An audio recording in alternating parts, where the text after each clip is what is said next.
Wait a minute.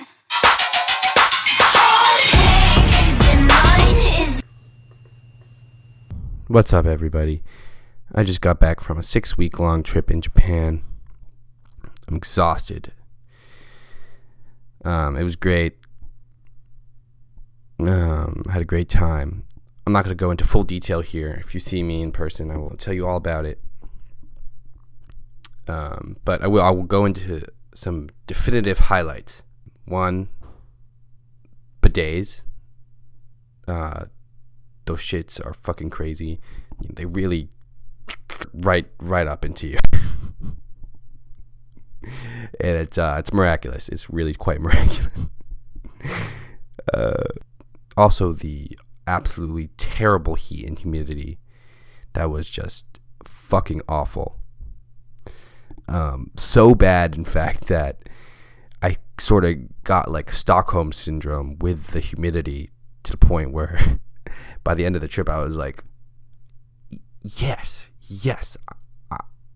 bring it on. Also, I was able to catch a few movies at the theaters while I was there, and before the showing, they say, turn off your fucking phones, shut the fuck up, and everybody does. Everybody actually does, and I appreciate that greatly. I haven't done one of these in a couple of months, mostly because I'm lazy, but I have seen a few movies recently, and I'll just sort of give you my quick thoughts. Mission Impossible Fallout. Yeah, I can sort of sum up how I felt about this movie pretty quickly. It was sick. I was lucky enough to catch it in IMAX, which is certainly the preferred mode to experience this movie. But if you haven't, try to watch it anyway, even if it's not in IMAX.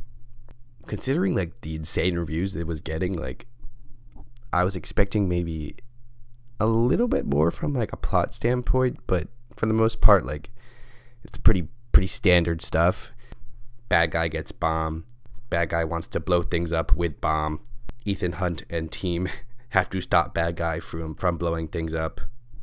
And in the process, like tons of people die and areas suffer like millions of dollars of damage.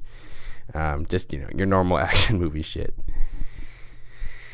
But despite that, I did like how it explored how Ethan's life and the fact that he literally does the craziest shit ever and interacts with the worst people on this planet, and how that life affects like those around him and like the people in his inner circle.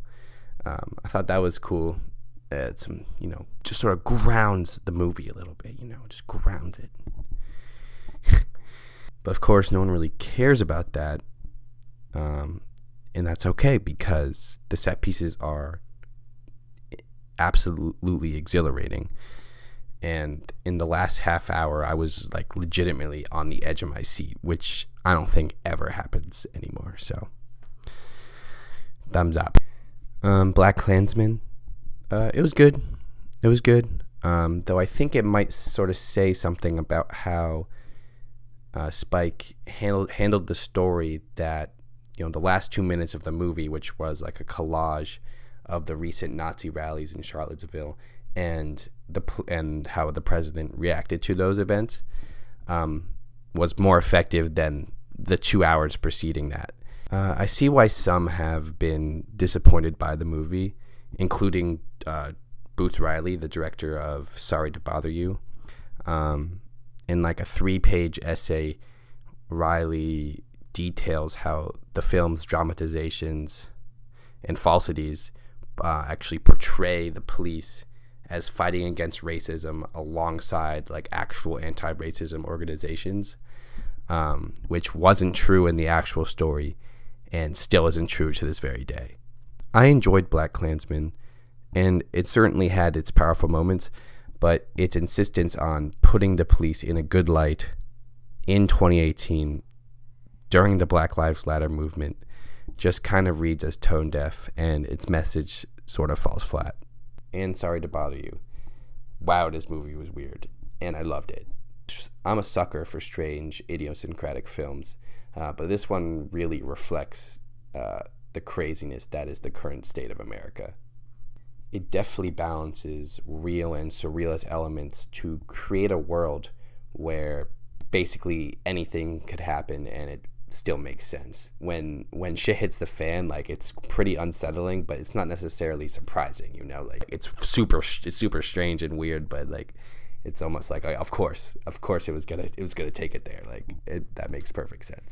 And like, what a better way to represent a country where a reality TV star becomes president, families get separated, and children get locked in cages, elementary schools to Madden tournaments get shot up, and the entire fucking country decides to martyr a racist piece of shit warmonger for no goddamn reason. These are weird times, folks. Weird times.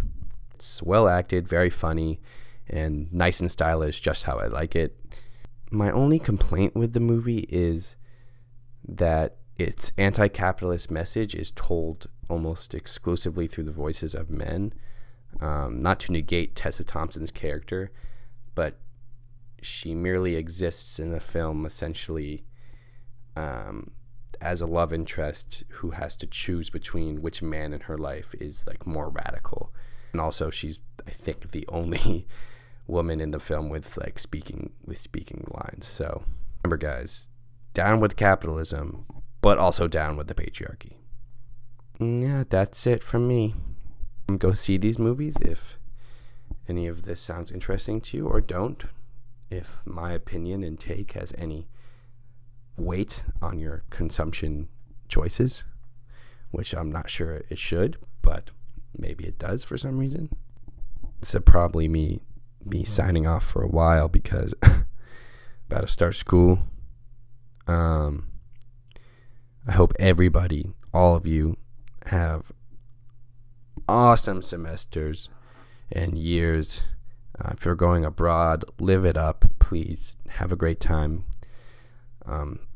This is your chance to travel. School is important, but definitely spend your time traveling, partying, having a good time. And if you're not going abroad, just, have a kick-ass semester.